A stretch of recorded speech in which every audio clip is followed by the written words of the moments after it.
Our devotional thought from the Old Testament today comes from Genesis, our reading of when Shechem raped Diana. And our theme is this: sin confuses the human brain. Let me say that one more time. Sin confuses the human brain. Now, I want you to notice the grossness and flagrancy of this sin. In Genesis 34, verse 2, it says, "But when the local prince Shechem, son of Hamor, the Hivite, saw Dina, he seized her and raped her." So notice, seized and raped. There was no participation. There was no mutual consent. He seized her and raped her. This was a violent act. And then after he seized her and raped her, notice what he did.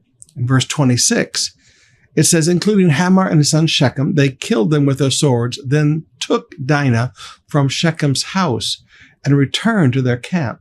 So she was seized, raped, and then, forgive me for lack of a better term, abducted. Yeah, she was abducted. She wasn't allowed to go back to her family. She was taken to Shechem's house and held there. So all of this violence perpetrated on Dina. She's seized, she's raped, and then she's abducted and held against her will in Shechem's house. Now, after he does all of that, look at verse 3 of Genesis 34. "But then he fell in love with her, and he tried to win her affection with tender words." Now, wait a minute. You have raped this woman. You have ripped her clothes off. You have used your strength violently against this woman, sexually molested her, raped her, and abducted her.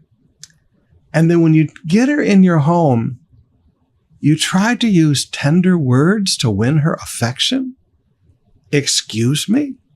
Are you brain dead? See, this is how bad sin confuses the human brain. But it goes on. Look at verse 11. "Then Shechem himself spoke to Dina's father and brothers."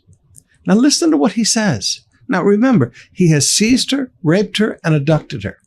Listen to what he says to her father and her brothers. Quote, verse 11, "Please be kind to me and let me marry her," he begged. "I will give you whatever you ask." Grabe talaga. You rape my sister and then you ask me to be kind to you? You rape my daughter and abduct my daughter and then ask me to be kind to you?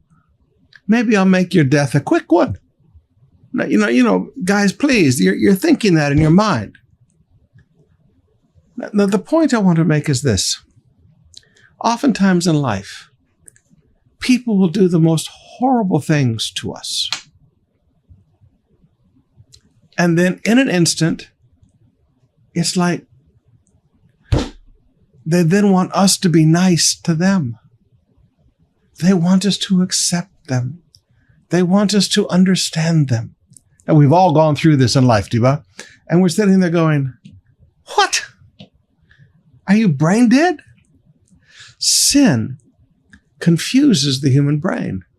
Sin seems to remove the very thought of consequences from people's minds. This guy has seized this girl, raped this girl, abducted this girl, and then wants to win her affection and wants her mom, her dad, and her brothers to be kind to him. I see this many times in life. I see people doing horrible, despicable things, and then they want you to be kind and sweet and nice to them, as if they've forgotten what they've just done. Sin confuses the human brain.